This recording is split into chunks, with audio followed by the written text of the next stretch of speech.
Let me know when you're ready. I'm ready. Recording. All right, everybody, it's 6 o'clock. I'd like to call the October 17, 2024 town council meeting to order. If you would please join me, saluting a flag. Pledge Allegiance to the flag of the United States of America, and to the republic for which it stands, one nation, under God, indivisible, with liberty and justice for all.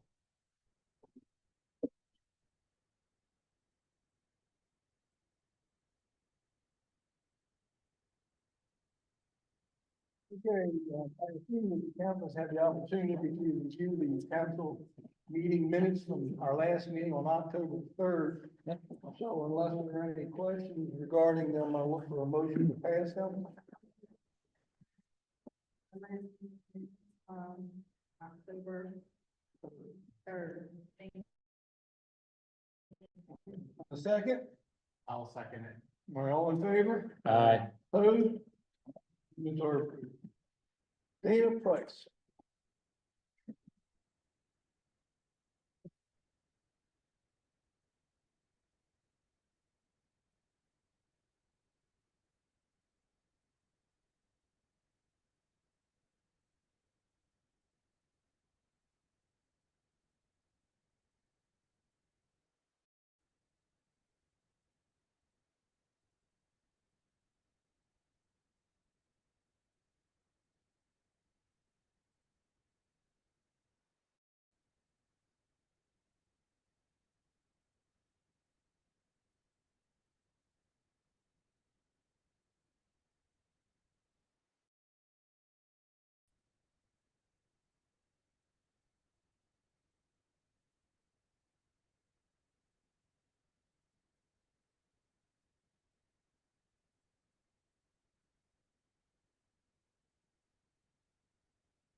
Thank you for the opportunity to let me speak tonight regarding community water fluoridation and the fluoride levels.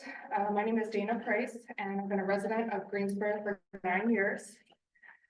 The purpose of tonight's presentation is to make information available to the council, town manager, public works, and community of Greensboro itself concerning recent findings and information available about water fluoridation and its impact on health and productivity.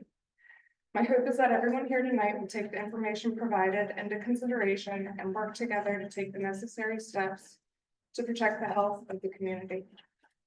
I'll be referencing the recent court case, Food and Water Wash versus United States Environmental Protection Agency, which I provided each of you a copy of, located on the left side of the folder each of you have now received. In addition to the findings of this case, which I'll be summarizing due to its sheer size and length, I will also be exposing the endless red tape and trapdoors designed to protect the EPA and its special interests instead of the American citizens, and how these strategically placed roadblocks have kept well-established adverse effects out of the courts and the public eye for 75 years, while we the people have suffered. On the right side of your folder, I provided the last 3 water quality reports from the town of Greensboro's website.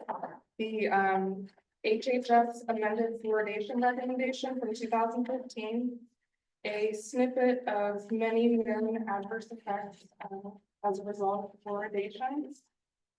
And that's based on years of research and studies that are well established. You can find these and other studies on fluoridealert.org, which has become an extensive database for fluoride research and findings. Finally, the last document shows year report to Maryland from the ADA and the CDC for its fluoridation program, and make clear that the adverse effects discussed in this case are not the only adverse effects of fluoride, but rather the most relevant to this specific suit and critical to breaking through the EPA's stranglehold on presumed expertise. The health and early development of pregnant mothers and their children are closely monitored and extremely well documented, not only in the United States, but in countries all over the world. This extensive data set is what allowed Food and Water Watch, or FWW as I'll now refer to it, to unravel the EPA's hazard assessment model, thus providing a clearer view of the true harm caused by community water fluoridation. Because of this case, the roadblocks and trapdoor, which I will discuss later, have been disabled, allowing real-world research and studies to move forward in establishing regulation of this dangerous chemical. The court case is the result of 8 years of court battles starting back in 2016. For a more in-depth look at those cases and findings, you can visit Food and Water Watch's website, and I encourage everyone to do so. For the purpose of tonight's presentation, I'll simply be summarizing in order to respect everyone's time. This entire case was made possible when Congress amended the Toxic Substances Control Act, or TSCA, in 2016, which empowered U.S. citizens to be able to petition the EPA to consider whether or not a chemical presents an unreasonable risk of injury to health. It sets up a judicial review under the Administrative Procedure Act, as the amended TSCA owes no deference to the EPA in assessing the risk posed by chemical substances. Before this, the EPA could deny petitions with little oversight and no true judicial review of the process or remedy for those being denied. This was the Jericho moment for the American people, where the proverbial administrative walls came crumbling down and the first roadblock was removed. On November 22nd, 2016, the plaintiffs petitioned the EPA under Section 22 of the amended TCSA to regulate the fluoridation of drinking water supplies under subsection 6A. 21(6)(a) statements poses an unreasonable harm. Some historical context is dental benefits. However, between 1981 and 1984, fluoride's association with adverse effects, including osteosclerosis, enamel fluorosis, and psychological and behavioral problems, were widely known and contested. And as of 1986, up to 1.2 ppm of water fluoridation was considered optimal. After evidence increasingly established fluoride's connection to adverse effects, including severe enamel fluorosis, risk of bone fracture, and skeletal fluorosis, amended levels were lowered in 2006 to a range of 0.7 to 1.2 ppm. And HHS did not actually classify 0.7 as the optimal level until 2015. I do want to note that at this time that in Greensboro is listed, that Greensboro was listed on fluoridealert.org as having reported a 1.5 ppm level of fluoride, which is more than twice the optimal level. Now, mind you, this isn't like an accusation or anything, because a lot of townships and cities and stuff were above that level, because basically the way they had set it up is the optimal level was this, but you could go up to 4. Yeah, 4. And then the secondary was 2. So even if you were, on the lower end of that, it was okay, considered okay by the EPA. The case goes on to say that at present, fluoride is added to tap water in the United States with an optimal level of 0.7. But when you look at the most recent water quality reports for Greensboro in 2023, the levels are at 1.26 ppm. And actually, upon closer examination of that same report, you'll notice that that level is actually for 2022. And that's the first water report that should be in your folder on the left side, second page. And then if you look at the fluoride levels, this is 2022. Yeah. And then I did also include 2022 because I just wanted to check, because I didn't know if maybe we were a year behind and it was on there, but it's not. It's also listed on 2022 for the same.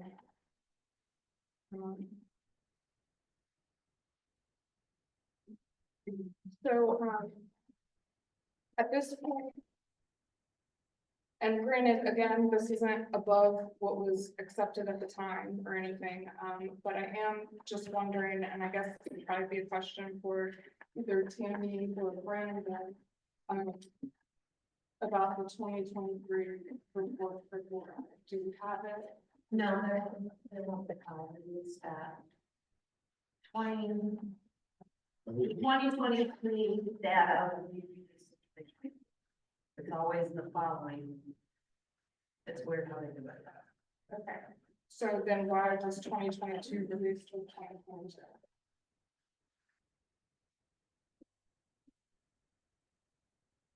It's a yearly count.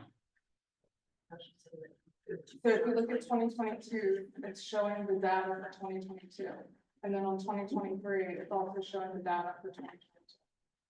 And that. Yeah, so 2022 was from, 23. Okay, Right. so we're on. to that. No, 2022 should Be 21. Right. And then 21 was from 20. Correct. So the EPA does regulate that reporting be done every single year, and that it be up to date and accurate. So back to the case, scientific evidence has increasingly identified a link between fluoride exposure and adverse cognitive effects in children. Despite the growing and robust body of evidence, the EPA denied the plaintiff's petition. Plaintiffs then filed suit in court arguing that the EPA was wrong and that community fluoridation at 0.7 ppm poses an unreasonable risk to human health. The court then states there's little dispute as to whether fluoride poses a hazard to human health and that even the EPA's own experts agree that fluoride is hazardous. At that point, the U.S. National Toxicology Program, or NTP, as I'll refer to it from now on, did a systematic review of all available literature, including 72 human studies to consider whether fluoride poses cognitive harm. And it observed a significant association between fluoride and adverse effects, even at lower than the 1.5 ppm, which at that point of September 24th, 2024 was an acceptable level. Then the EPA argued that the hazard level and the relationship between dosage and response at lower exposure are not clear. The court states that the arguments are not persuasive. The technicality the EPA was referenced to is actually a transfer mechanism that I spoke about earlier, and I will circle back to that. The NTP came up with an alternative method using various studies and data, one of which was measuring fluoride levels in pregnant mothers' urine along with early development studies of their children. They found a 1-point drop in IQ of child for every 0.28 milligrams per liter. And just for reference, because I may use the two measurements interchangeably, the milligrams per liter and ppm are the same measurement. For every 0.28 milligrams per liter of fluoride in pregnant mother's urine, which is highly concerning because the average fluoride in pregnant mother's urine in the United States ranges from 0.8 to 1.89. At this point, the EPA argues that this isn't, that the maternal urine is an appropriate risk evaluation. The court states it's not just an acceptable metric, but highly useful in assessing real world end results of exposure from drinking fluoridated water. So on page 6, I do have a section highlighted in purple that goes into that a little bit more detail. Of the court cases.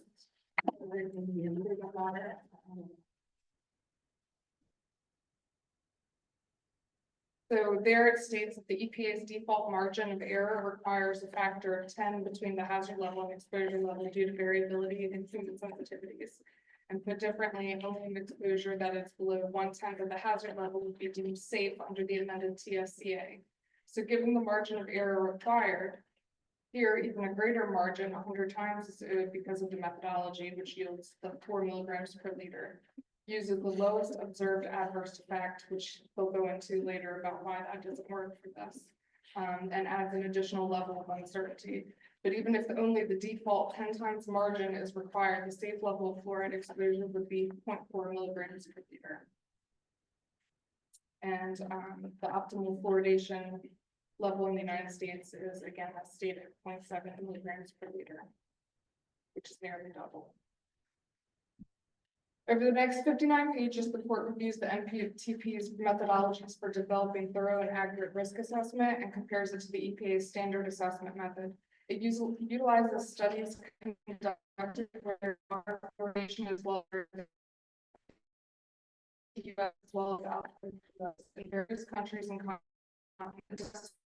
Marcher, which point at which the chemicals cease to be safe, or it discusses benchmark dose and compares Knoll and Lowell, which is one of the ones I just spoke about, and which methodologies are preferred over others, as well as findings from these human studies using NTP's methodologies. I originally wanted to discuss those methodologies and findings at length, but my husband suggested it was a little long and unnecessary. So instead, I went to the trapdoor I discussed earlier. The EPA argued to the court that because plaintiffs had not done a PBPK modeling and that PBPK modeling is necessary to convert maternal fluoride levels to estimate fluoride intake levels, that it's inappropriate to estimate exposure based on maternal urine. And the court firmly rejected that argument.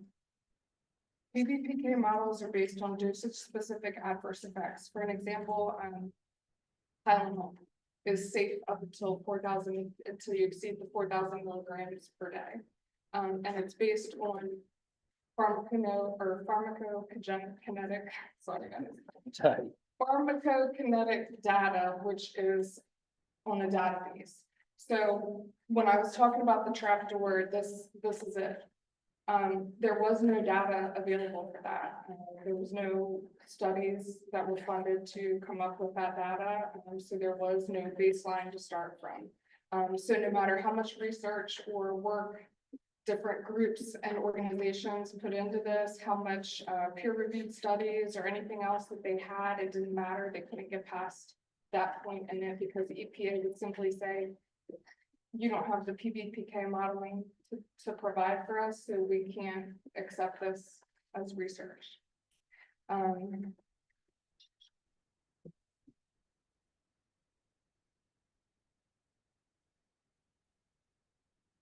Court concludes that while PBPK modeling may be ideal, it's not essential to conducting risk evaluation.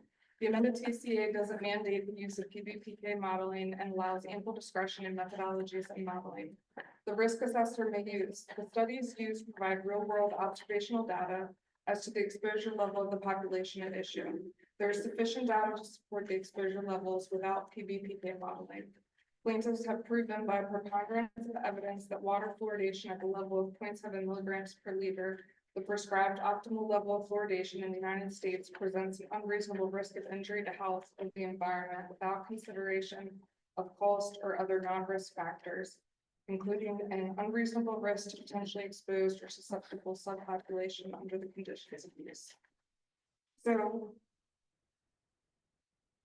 the reason I just went through all that with you, and I know it's boring, it's drawn out, and it's not super interesting, is that because of this court case, the EPA is now being forced to regulate fluoridation in water. Now, granted, Tammy is correct when she said that at this point, we don't have to do anything to change the fluoridation levels in our water, but the overall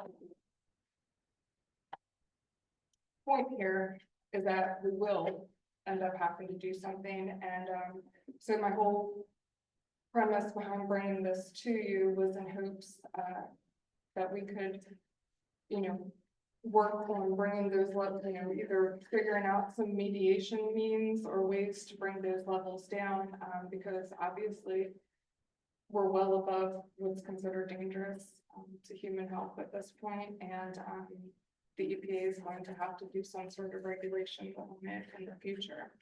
Of course, you're not obligated to do so. This is just kind of me coming in to talk to you to ask about different things that we could possibly do to get that down. And then also a lot of states since this ruling, which was on September 24th, have ended their mandates. So Maryland actually doesn't have a mandate, which means that the responsibility of water fluoridation actually comes down to the local level. So I'm just explaining that so we understand why I'm doing that in state building, asking them.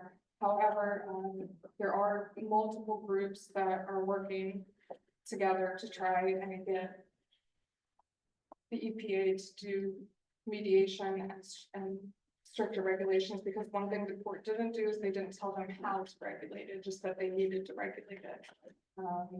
Now the court did throughout the court case make general notes and suggestions, to consider while doing those regulations. And I guess, my main thing for coming here today is, there's multiple studies. It's not just expecting mothers and young children that are at risk of health problems. They've linked fluoride to adverse effects, including heart disease, arteriosclerosis.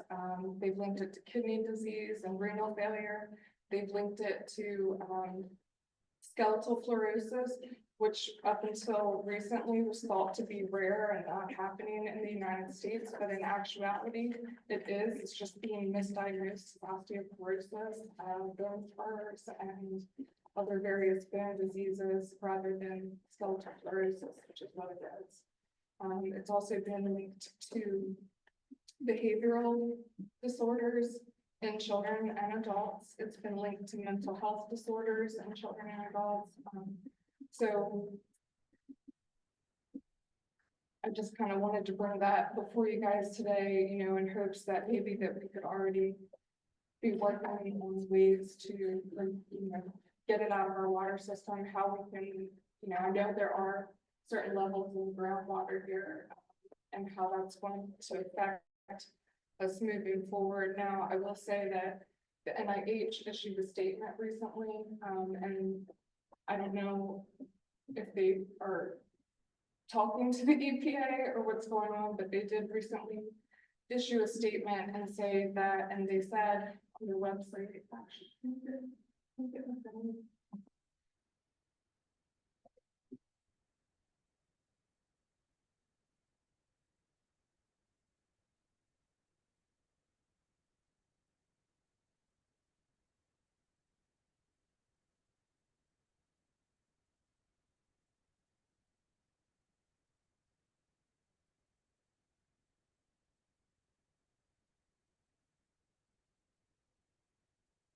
so if you were to Google, just go on your phone and Google EPA regulating water fluoridation, it says the EPA is currently reviewing the maximum amount of fluoride allowed in drinking water, and it then references the space.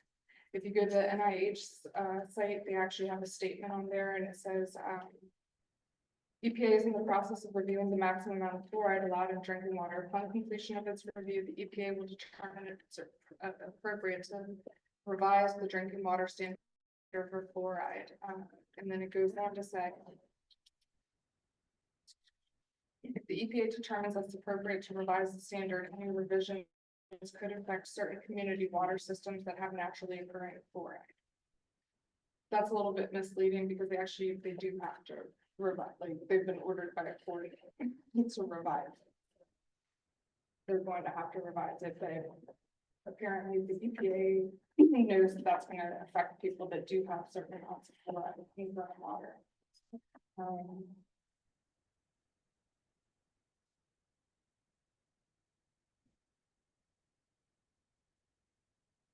That's basically it for my presentation. I just wanted to give you guys information, and like I said, I believe that we don't have to wait for the EPA to regulate. There are, like I said, multiple groups working at state and local levels to try and get it changed. Certain subpopulations are a little bit more affected by it, and I'm one of those subpopulations. So I am expecting mother. It has detrimental effects on not only my body, but the developing brain and body of my child. So that was my whole, that was the whole premise of having bring this forward today. Congratulations. Yeah, congratulations. So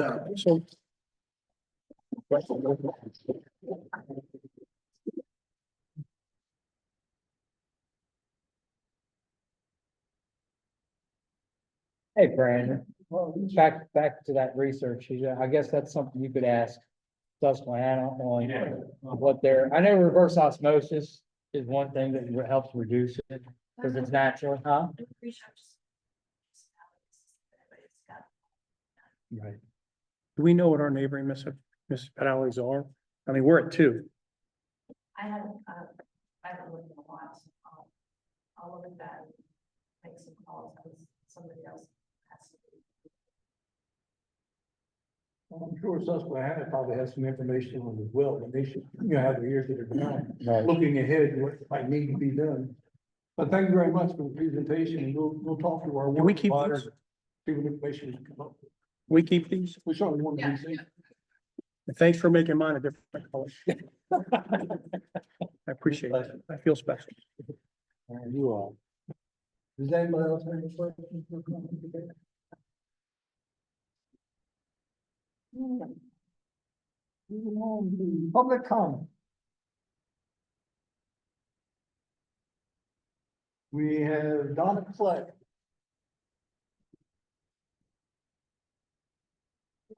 Tammy was setting up a meeting with me and two representatives from Kenneman Meadows. Two of us were able to be there at the meeting. It didn't go exactly as we had hoped because we wanted to keep the entire alley, but I'm thinking that's not going to happen. But we are working on a compromise. They still were not able to show me where they deeded those 10 feet to their property. He asked his secretary to send him the information, and while we were there, she never did.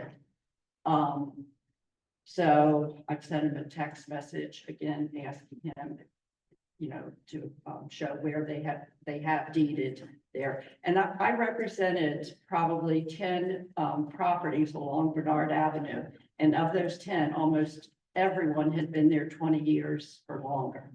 And nobody knew anything about what was going on. So I realized that, by not coming to the meeting in 1992, I missed the fact that their paper alleys were given up. I don't know if that would have made a difference, but I'm trying to stay on top of things now, and be aware. So, the planning and zoning agenda and minutes, that I've been looking at those just to see, if we need to go. And Kenneman Meadows is usually on there, but nobody from Kenneman Meadows is usually at the meeting. But there was no agenda for the September or the October meeting for planning and zoning online. Now, there is one for September, but it's the town council's agenda, not planning and zoning's agenda. So I would just ask you to, I don't know who does those, the agenda for planning and zoning, but to keep. We met in I'll September. check. Jamie does the minutes for that. Yes. And the last minutes were from June 18th, or the last minutes that are on there for planning and Yeah, I zoning. know they didn't have one in August and we didn't have one in October. But There September, was there nothing. was one in September, so Jamie should be Okay. check with So her. there was none in October. Correct. That should have been, it would have been Tuesday and they didn't have Okay. anything. Okay. I'm trying to send my husband to those. So, and the only other thing is the agreement that I have for Kenneman Meadows is from 2008, and I've asked for an updated one between the town and Kenneman Meadows. Can I see the title of it, just so Sure. I make sure that I get it right? And this, it says an agreement is supposed to be done on.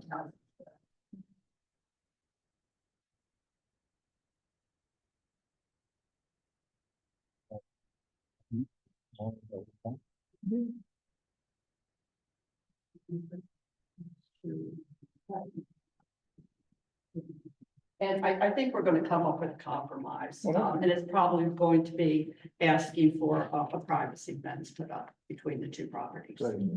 That would be nice. I haven't confirmed it with them, but when we were talking about compromises, and I haven't talked with all of the property owners, but most people are, Would that be Baldwin's expense? yeah, oh, yes, I mean, it wouldn't be at ours, yeah. Right, Yeah, it right. better be, Right. so, yeah, Okay, well, good. thank you. Thank you. All right, thank you. All right, so we have, Mr. Mason, you're Mason. Do we have an update on all the lawyer fees, expenses and everything? Update on that from Mr. Parks' request, so I can get on the agenda next time with all my emails, text messages and everything else. Do you have that? Sent to you. I was gonna say, I got the information. I don't have computers. I don't have it. We have something together. They sent me something. Hold on. Just have to find it. It was in an email. It was just under $6,000, but it didn't include a lot of Tammy's time on the phone or back and forth with you, but the actual lawyer and everything was like, it's like $5,800, but I have the exact number here in a minute. Because I asked for it, so they sent it to me.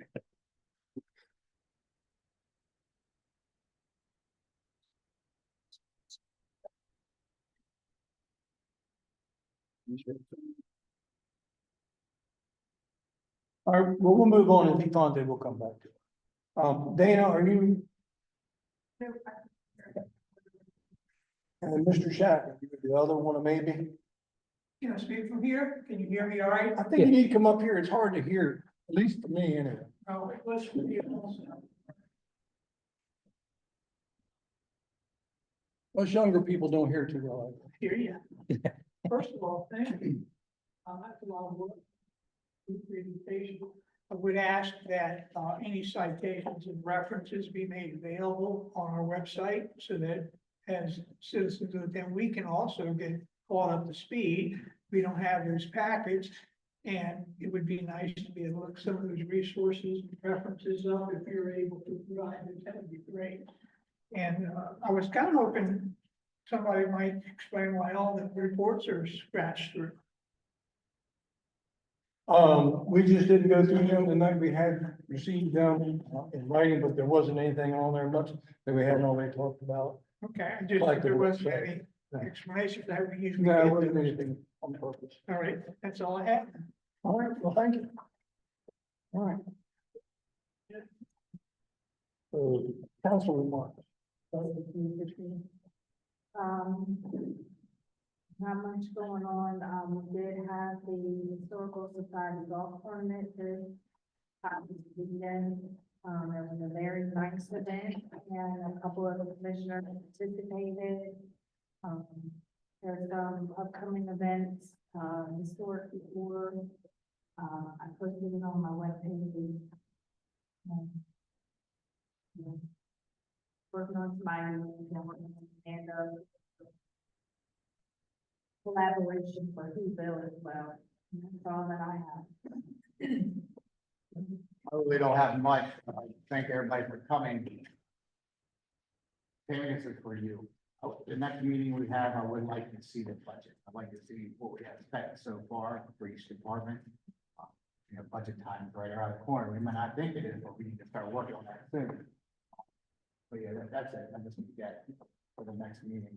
So Tammy and I are working on the agenda, to have the budget date set so we can start working. Yeah, that's it. But I just want to. But I'm just saying, we're looking ahead to it, so we can start in January. And we could give that to the department heads, because if I have any questions. We have trunk or treat, so anybody has kids this Sunday, it's from 4 to 6, it's out here. So there'll be a bunch of people out there giving candy away for Halloween. It is from 4 to 6, right? Yeah, Yes. so it's right out here in the field, so David and I will be out there, so if you have grandkids or kids and you wanna come out, it's free, so. No? You can come out, sure, you can come out here, Tom, we'll give you some candy.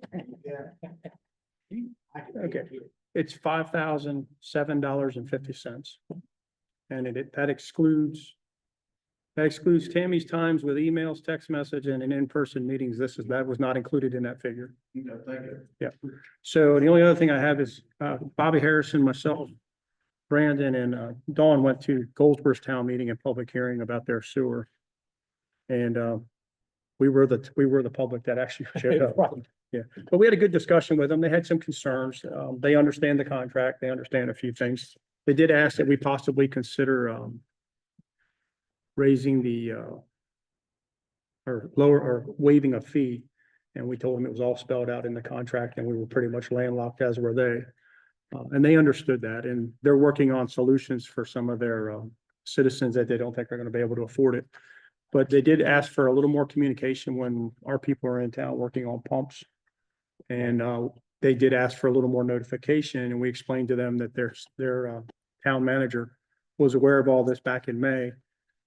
So we're just gonna have to open up our line of communications and make sure we CC the mayor or email them when we're gonna have something when it comes to discussing their sewer problems, so that we're sure they actually get the information. But the conversation went well. We were there about maybe 20 minutes, half hour to most. Okay. Yep. All right, so I will look for a motion to go into an executive session to accept legal advice. I'll make a motion. Second. Motion in a second, I'll make a second to go into closed session for legal advice. all right, all in favor, Aye. opposed? Hey, give me this back. Did you make a motion? Second it? Okay.